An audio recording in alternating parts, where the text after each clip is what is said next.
Much, Meggie, and hi, everyone. As you said, I'm Kira McClellan, Senior Manager of Women's Markets at WESTPAC, and I run Ruby Connection. We've just ticked over our first year of this partnership with PepTalkHer, bringing together these monthly lunch and learn sessions. We've covered so many topics, from tracking your achievements, managing your money, negotiating your worth, starting and scaling your business, and many, many more. So they're all available on Ruby and PepTalkHer. So I encourage you to check them out. For those new to the call today, Ruby is an online community for women, and it provides a space where we can really continue these conversations about issues that women are talking about, and in particular, building financial confidence and creating a life that you really desire. But this session today is very special. This is our collective opportunity to really take pause and reflect on our mental fitness, take stock where we can make some of those really positive changes that are going to help us strive to meet our career, lifestyle, and financial goals. So I'm really, really excited to hear from you today, May. So with that, I'll hand back to you, Meggie. Thanks so much, Kira. I really appreciate it. And yes, it's been more than a year. So we started these monthly lunch and learns during COVID. Shall I say the OG COVID? I guess it's the same COVID, but it was back in April last year. So it's a little over a year now, just to try and help give back. You know, that's a big part of the remit of what Ruby Connection does, which is an offshoot of Westpac Bank. And Kira and the team do fabulous work. They're very supportive of women in business, women in finance, and we're, you know, all of us share the same goal of financial freedom for women. So that's what we're here to talk about. And today in particular, it's quite prescient actually, that today the topic is around mental fitness. And it's been a tough 15 months. I don't think tough really does it justice, but that's the best word I can come up with right now. And May, Samali, it's such a treat to have you here today to talk to us about resilience, about mental fitness, and about coping during challenging times. You've had an amazing career. You are an Australian, but you had a very successful legal career in Australia. You moved to San Francisco, where you're a venture capitalist.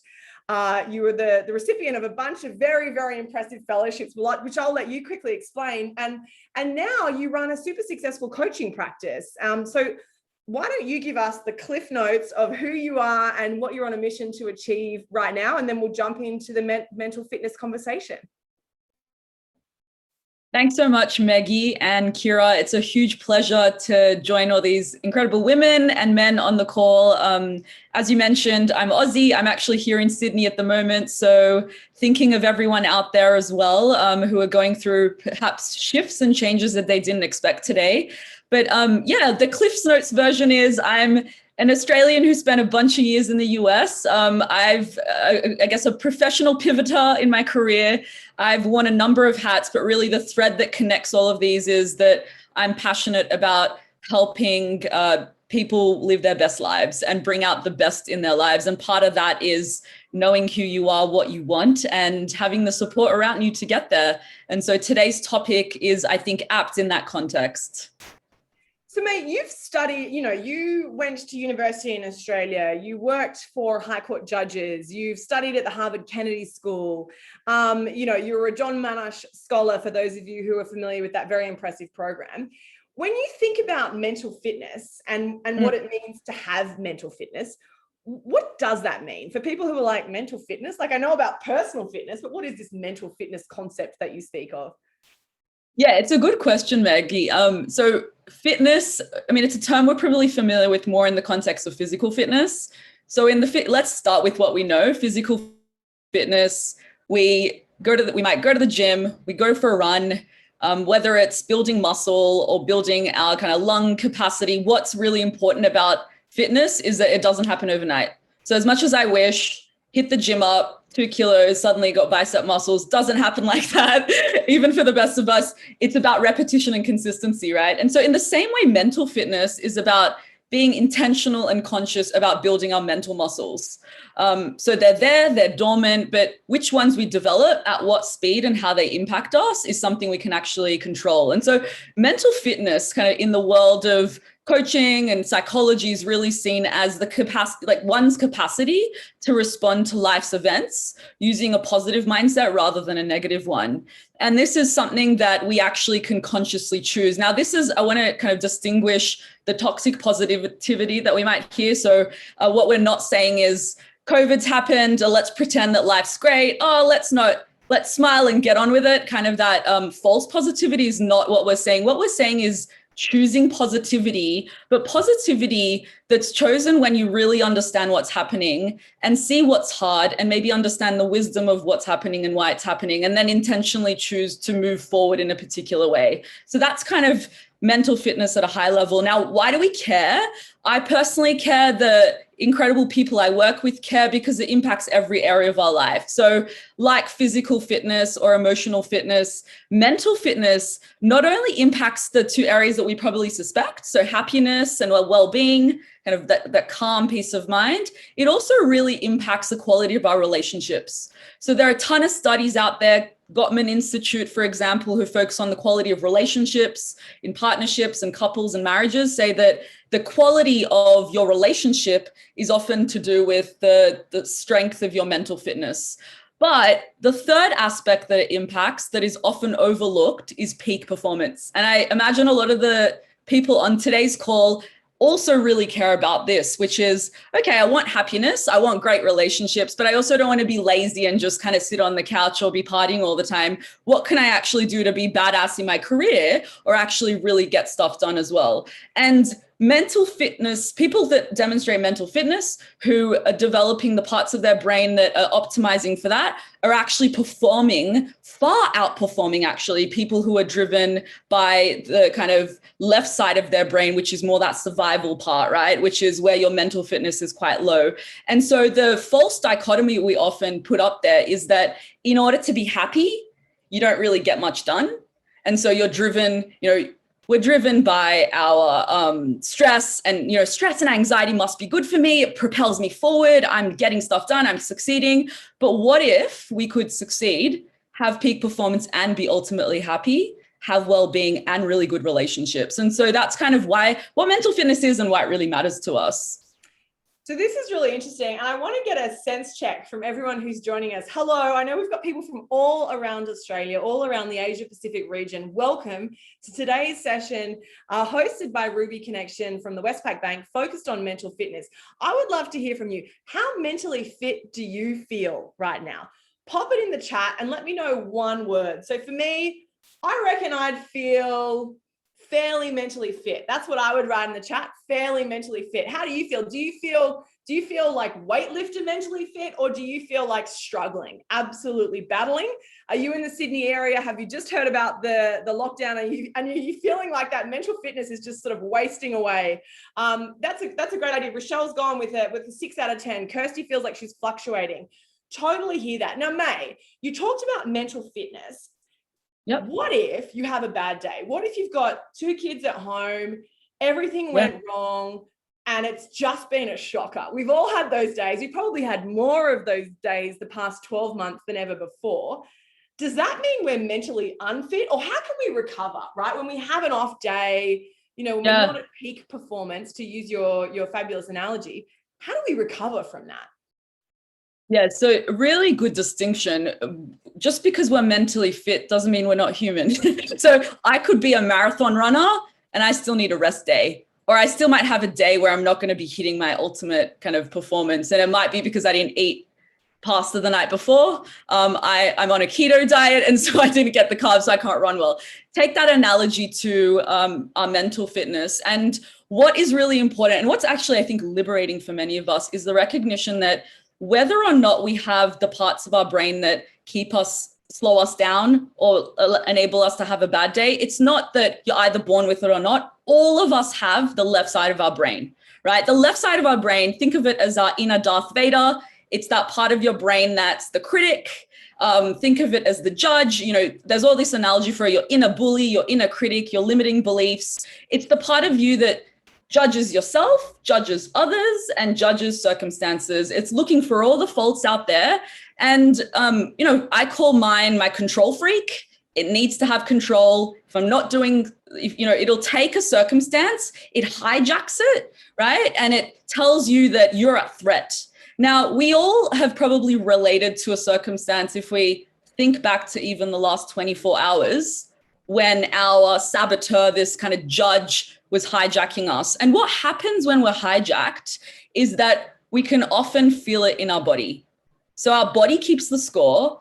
And what you want to be able to tap into is in those moments where you're feeling hijacked by a thought, to stop and notice, am I also feeling it in my body? And if so, where? Right? And start to do a bit of a body mapping awareness exercise. Now, why are we doing this? Because 80% of the issue is that we don't notice we're being hijacked by the left side of our brain. Now, evolutionary wise, this has been a really great thing we've developed, because if there was a ruffle in the, in the leaves, we wanted to assume it's a lion and we run for it. So the fight, flight, freeze response is activated. But if I'm sending an email to my boss and I get a couple of typos in it, that is not the same as being chased by a lion. That is not life-threatening. My blood pressure is going up, my breath is shortening, and I'm noticing kind of my chest being all this pressure on it. You can see in that moment, you're probably being hijacked by your judge or your saboteur. And so what we want to do, the first thing we want to do is to catch it. And one of the most effective strategies for catching it is to name it. You can't catch your enemy if you don't recognize it's in the room. And so I want to encourage everyone on this call to think of a moment recently where you've been hijacked. It could be that, a circumstance happened and you assume the worst. COVID, we've gone back into lockdown. The whole year I might as well write off 2020, like no point, right? Or I sent an email with typos to my boss, I'm going to get fired. I'm feeling a bit nervous about the talk today that I have to give for Ruby. I'm a terrible public speaker. I should get out of coaching as a profession, right? So we all have it. So let's name it. Whether it's a Debbie Downer, your negative Nancy, your inner Karen. I have clients that call theirs their inner Miss Trenchbull, for those of you that know the movie Matilda, that, the part of you with a leash that is kind of punishing you. So name it. And the more that we name it, the more we can disassociate it because we are not our saboteur. We are not that judge that is hijacking us, right? So that, I would say, that's the first strategy that we can all implement. And let's make it more fun. Get the people in your life, whether it's your partner, your friends, your colleagues, to call you out. So for example, I was away on a trip earlier this year and we had a blackout. In the middle of, we were away at an Airbnb and I had an article I needed to write for the next day. And I just went into panic mode as if a tiger was in the room, right? Your heart rate. And it's just, you're almost overcome by that emotion. And my partner was able to say, your control freak's in the room. Okay, what are we going to do about this? And so for each of us, let's name it so we can tame it. Okay, so I thought this would be a fun exercise. We could do a mental fitness boot camp together, May. Let's all name that inner critic that's crushing our mental fitness and totally not serving us. I've decided I'm going to call my inner critic Boris. I don't know why, it just feels right. So mine's going to be called Boris, but what's yours called? Let's pop it in the chat. And so May, sorry, you mentioned you've got a name for yours. Do you want to share yours? And then I'd love everyone in the chat to share theirs as well. So mine's called the control freak. And as you're naming your kind of inner critic or your saboteur, I want you to actually imagine it. What does it look like? Is she wearing big cowboy boots with a leash and kind of going around and punishing you? Is she dressed in all black? Does she remind you of your grade 12 math teacher who is always telling you what you got wrong? Actually visualize it, because what this helps us to actually detach from the left side of our brain that's active. The more that we can name it and disassociate it, what we're doing is we're intercepting that part of our brain and shifting over to the prefrontal cortex, which is our right side of our brain. Now, the beautiful thing is that is the part of our brain where all compassion, empathy, creativity, innovation, and decisive action live. So for entrepreneurs that I work with that are saying, I want to be more innovative, I want to make sure I'm building the right products, it's not about these quick hacks of productivity hacks. It's actually about quietening down the left side of your brain so you can shift to the right. And so part of it is knowing what's being activated when it is. So I want to do more of a boot camp. Let's get into the practical strategies. But before we do that, just really quickly, tweet sized for people who've just joined. Can you quickly talk us through the difference between left brain and right brain and how both of them work towards or maybe against sometimes our mental fitness? Let's get a quick overview of that. And then I want to work on boot camp strategies to really improve our mental fitness. Yeah, great. So left brain, primal, survival oriented, inner Darth Vader, drives you forward through anxiety, fear, stress, anger, all the more difficult emotions. Left brain, inner Jedi, the home of all empathy, compassion, creativity, innovation, decisive action, pulls us forward towards something. We all have both. How mentally fit we are is the ratio between how active our right side is versus our left side. Even when we know our left side is active, we can never fully delete it because we need it in case a lion is chasing after us, right? So the goal is to notice it, to quieten it, and to have a quick ability to recover, to use your language, Meggie, over towards our right side. And the quicker we can do that, okay, left side's activated, I'm noticing it, activate my right side. That is the strength of your bicep in mental fitness terms. Okay, so I just want to clarify it. So the left side is inner Darth Vader, stress and anger. Exactly. Right side is compassion, creativity, thoughtfulness. Inner Jedi, all the Jedi. Positive. It's the strength. That's where mental fitness lives. I'm loving these analogies. And I'm also loving the names of the inner critics that are coming through. I don't know why my inner critic is a male name, Boris. We've got Lucy Lucifer, we've got Cruella, we've got a few control freaks. Name it so you can tame it. I think that's a key takeaway from today's session. If you haven't yet, please name your inner critic. Let us know in the comments so that, that will help solidify it for you. But let's talk about more strategies, mate. Okay, so we're going to name our inner critic. Right? If we're feeling like our mental fitness isn't 10 out of 10, we're gonna name the critic. What else can we do in practical terms? Yeah. So once we've named it, we've identified the enemy. Then the question is, what do I do with it? And the first thing we want to do is to get out of our head and into our body and get present so we can it's like easy to say, May says that we should switch on our right brain, but how do I do that? Well, the way that we do that is if we think of this, that voice can only live in the past or the future. It's either kicking you in the guts for what you did in the past or stressing you about future anxieties that might happen or future problems. So to quieten it down, we want to get into the present. And the way we get into the present is to connect with our bodies. Now, our bodies have a lot of data in it. Right? Bessel van der Ark wrote the book, Body Keeps a Score. The body is quite literally part of our nervous system and neurologically connected to us. So what we want to do is what we call in kind of positive intelligence language, a PQ rep, a positive intelligence rep. A PQ rep is 10 seconds of focused attention on a physical sensation. Now, different people have different preferences, but I'd love to run us through a quick exercise that you can do when you're at your desk or wherever you are.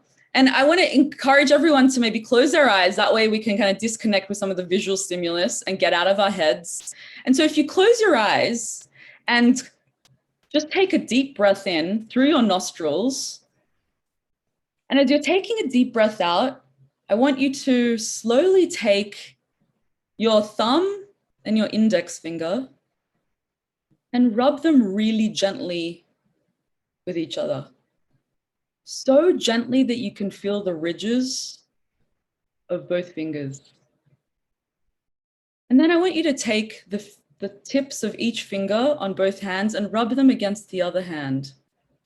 Really gently getting a feel of your hand, maybe feeling grooves you've never noticed. And as you're doing this, to continue on your breath and just to really focus on it. Now, we open our eyes. We just did 2 PQ reps, 20 seconds of focused physical sensation. If we were to do this for a minute, you'll probably notice just feeling much more present in the moment. And so what we've done there, brain scans will show the right side of your brain becoming active, right? We're paving a new neural pathway the more that we can do that. when we're in that calm state, for some people that's deep breathing, for others it's, you know, the rubbing of the fingers. There's a ton of Fortune 500 CEOs out there. If you go underneath a table and look at their fingers, they're often doing this in high stress negotiations under the table. It's something you can do anywhere. You can take your fingers with you as you go. Yes. And so I feel, so this is kind of weird because I'm not a very woo-woo person, and some people may have felt that was a bit woo-woo, but I feel very calm after that. So is that what is the right brain helping me calm down, mate?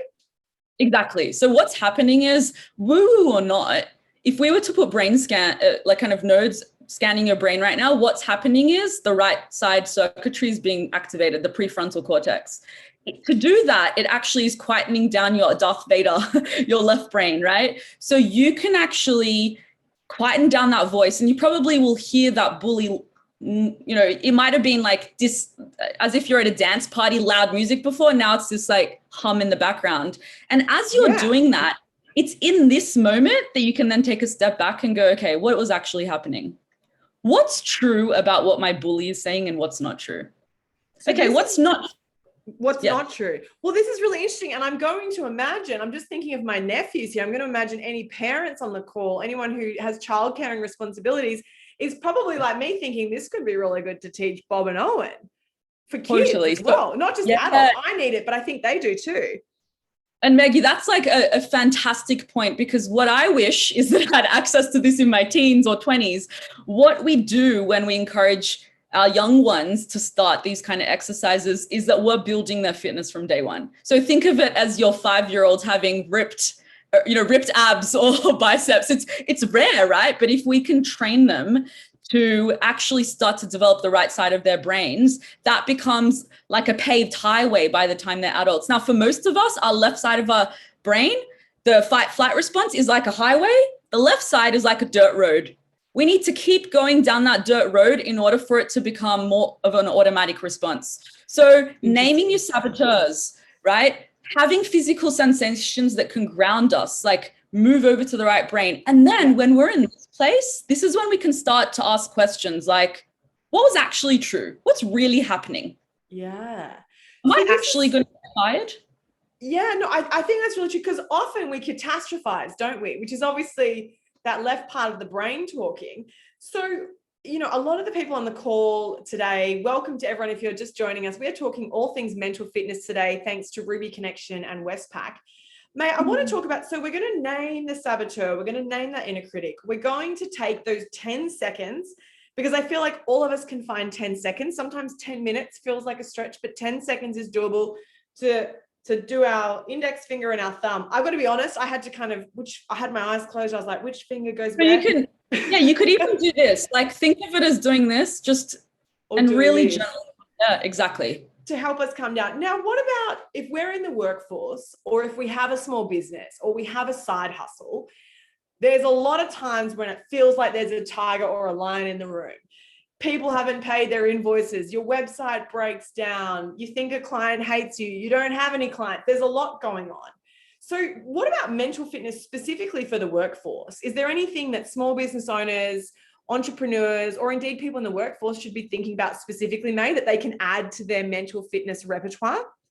Yeah, it's again, excellent question. So once you're in that zone where your right brain is activated, and I should add to this isn't for everyone. For many people that I work with, it's getting out of your chair and going for a walk around the block. Getting in, the point is to be present and to get into your body. It's from that place that we can actually ask ourselves the real questions like, what actually happened? What really matters to me? And you can tap into empathy, you can tap into creativity, and you can tap into kind of innovative thinking that you wouldn't have otherwise. So one really great question you can ask yourself, if you find that the inner critic is telling you this isn't working or it's all going to fail, is to ask yourself, what will matter in a year's time when I look at this moment?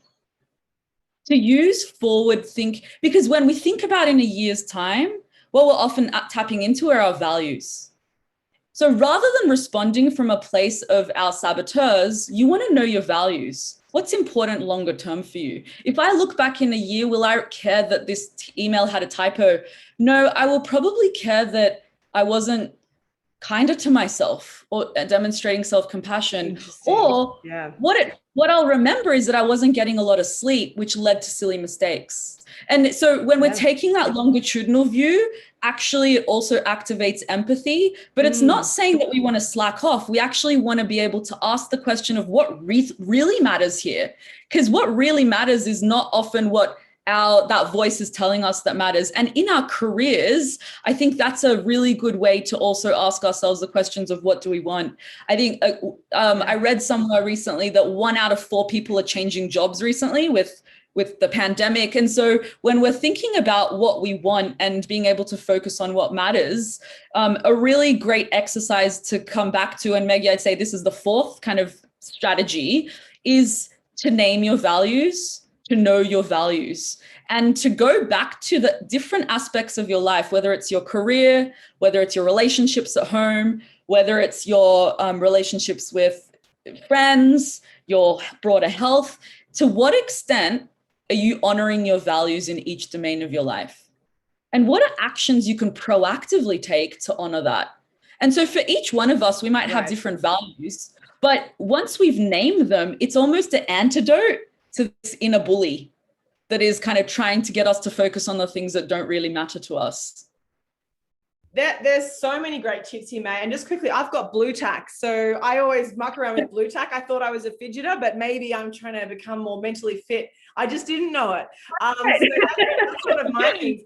So May, this is interesting to me. So this whole concept of what will matter in a year. Now, a lot of you, in theory, I feel like that's really good, but sometimes in the moment, you can't pull yourself out of the moment, you know? And I think one thing, like in terms of business, but also in terms of finances, right? Like we know if we start saving now, we'll be happier in a year because we'll have more cash, and we'll certainly be happier in 30 years when we retire, right? But it's hard to do that because you're like, it's a year, it's 20 years, it's 40 years away.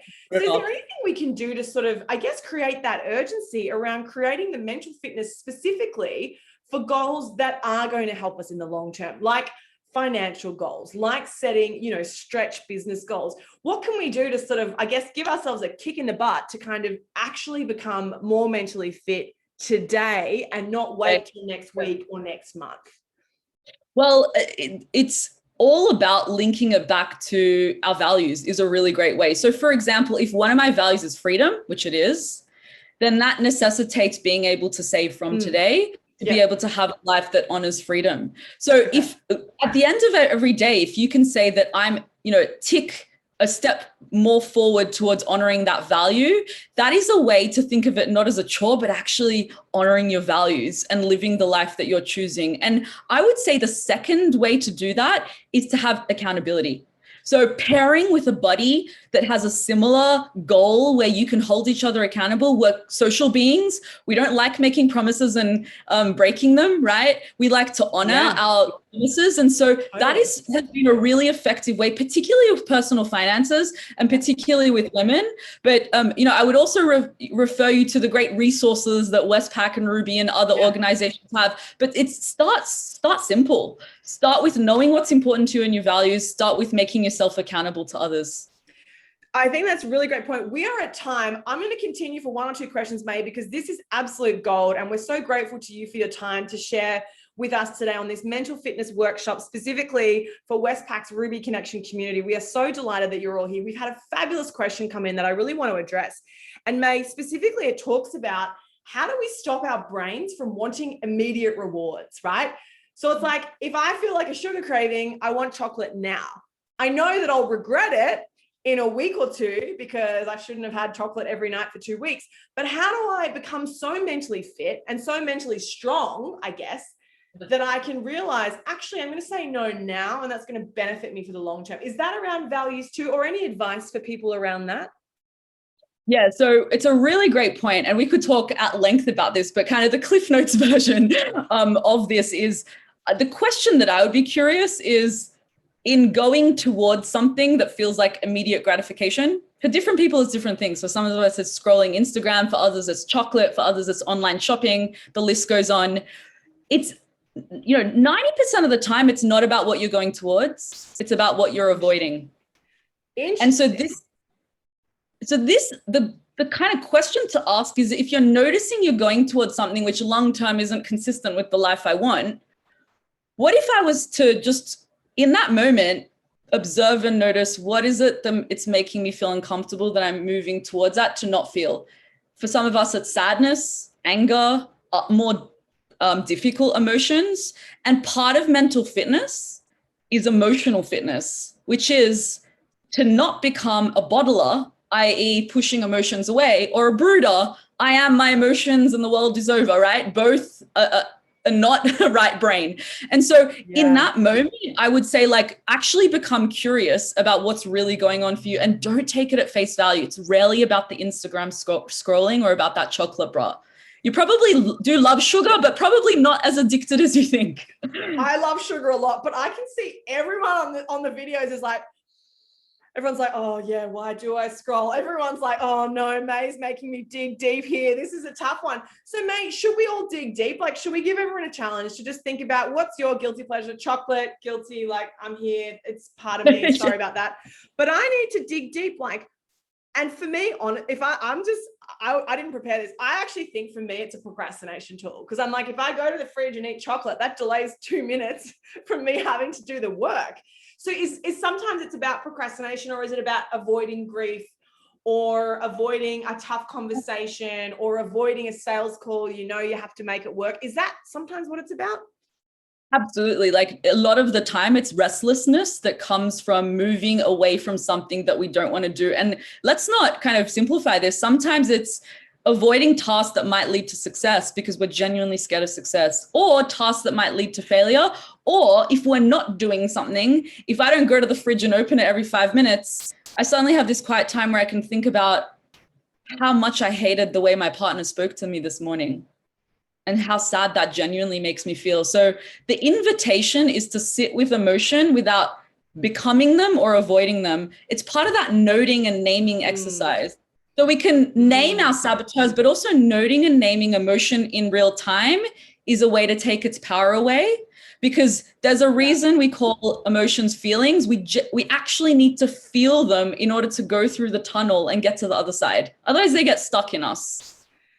So this is a lot, and this is some great stuff to leave everyone with. But I think what you said, May, that really struck me was the fear of success.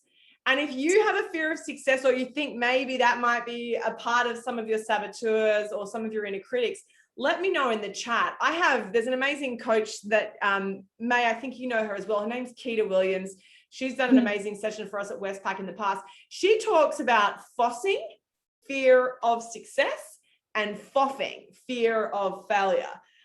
So self-limiting beliefs. Thanks, Kirsty. Yes. And that fear of success is real, because the fear of failure, it's kind of, we sort of understand that. And it's like, well, I didn't do that because maybe I'd fail. But the fear of success is interesting, Meg. Just quickly, I don't think we talk about this enough. Can you give us your take on why we fear success sometimes? Because everyone on this call is very successful. You all have amazing careers and you're all interested in growth, which is why you attend these Ruby Connection sessions. But May, I'd love to hear from you a little more about fear of success before we wrap up today's fabulous session that we could continue for hours if we had the time. Yeah, so fear of success lives in the same part of the brain that all these voices come from. So what are we giving voice to when the fear of success is taking over? It's that judge. It's the judge that says, but you don't really deserve it. You're not actually good enough to succeed. And someone will figure out that you succeeded, but that you weren't really good enough, or you'll succeed and everyone will hate you because you're a people pleaser, the voice that's a people pleaser. And so you're going to have to hide, or you're going to have to not succeed so others can feel good about themselves. Now the list goes on, but they're deep-seated often. And the danger is that, like any saboteur enemy, they're subconscious. When they're subconscious, we don't even realize we're doing it. Now, for most of the women that I work with, it's two sides of the same coin. Fear of success and fear of failure are working simultaneously.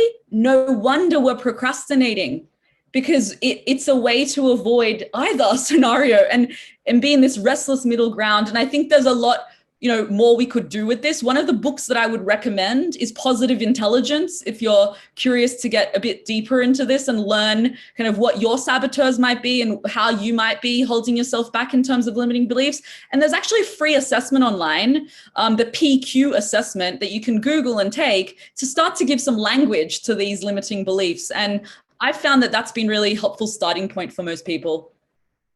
It certainly is. And I'm going to link to that book in the comments now in the chat. 1 second. There it is.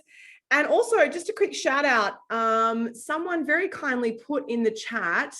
I just want to get their names so that I can thank them. El Kash has put a tool in the chat via character to help you identify your values. So May's talked a lot about today. If we're clear on our values, it allows us more quickly to strengthen that mental fitness, right? And to strengthen those muscles in our brain, which are actually going to create neural pathways that are positive and going to serve us rather than sabotage us. So thank you so much for sending through that resource. Ruby Connection has a bunch of resources on all of these types of topics. And I have to just quickly acknowledge end of financial year, we're a week out. So check it out. If you're like me and trying to figure out superannuation and tax and this, do it this week. You've got 7 days to go. There's a heap of great resources on Ruby. If you've got more questions, pop them in the chat and we'll try and address some of those in the follow-up notes. We will put links to the books that May has suggested in the follow-up note to you, which you'll get in a couple of hours as well. A huge thank you to all of you for joining. And May, thank you. I don't know if I want to thank you because honestly, I feel like you've given me a lot of work to do and I've got a lot of deep thinking that I've got to go away and do after this chat. Thanks, Meggie. Well, no, it's a pleasure. And look, I wanted to limit the amount of homework, but hopefully some of this can actually bring some calm and joy. And I'll leave you with this, which is we all have these limiting beliefs. We all have these ways that we hold ourselves back. But the best part is we all have this part of our brain too. And it's practice. So just like going for a jog after not jogging for 6 months it hurts. I promise you, the more you jog, the more you practice building these muscles, the easier it gets. And that's why we kind of want to think of it as fitness and not one and done. And if anyone can do it, it's the women on this call, because the fact that you're showing up shows an appetite and growth mindset, as Meggie said. So excited to hear how everyone goes. Absolutely. And I'm a stickler for time. I've run over a little bit today because this was pure gold. May Samali, thank you so much. I've popped May's link to her LinkedIn in the chat. Do connect with her. She shares a lot of amazing knowledge on her posts on LinkedIn. She does amazing coaching with women. So keep in touch with her. Make sure you connect with the fabulous Kira from Ruby Connection and WESTPAC as well. She's an absolute gem. You can learn a lot from her too. And this has been a delight. As always, we do record these sessions. They will be uploaded. You'll get an email with a link to this session and our 12-month back catalog. You'll get that in a couple of hours. So, when you get that email, forward it to your team, forward it to your partner. If you've got teenage kids, you can forward it to them. If you don't, maybe forward it to anyone who raises your children with you, or if you have caring responsibilities for nieces, nephews, adopted children. Very interesting tactics here for all of us to dig deep and think about, why do we scroll on Instagram? Why do I buy all that stuff on online shops that I probably don't need? Why do I do that? But I really think, May, to your point, this mental fitness, if we can actually instill this in children and teenagers and young adults, what a difference that would make to their lives going forward. Absolutely. It's the meaning of resilience. It's where resilience comes from, kind of the mental fitness, strength, to see the bigger picture. Yeah, and it's interesting because Harvard Business Review and others have published a lot of research on resilience being one of the key characteristics to success. So a lot of learnings from today, May. I'm reeling from all the intel I've just processed. And next time I go to the kitchen to try and get a Reese's peanut butter cup, I'm gonna second guess myself and think of you. Thank you so much, everyone, for joining us. This has been our monthly Lunch and Learn with Ruby Connection, courtesy of the WESTPAC Bank. Thank you to May Samali for hosting today's session on mental fitness. You will receive the notes in your email very shortly. It has been a delight, and we will see you back here at the same time next month. Thanks, everyone. Thanks, guys.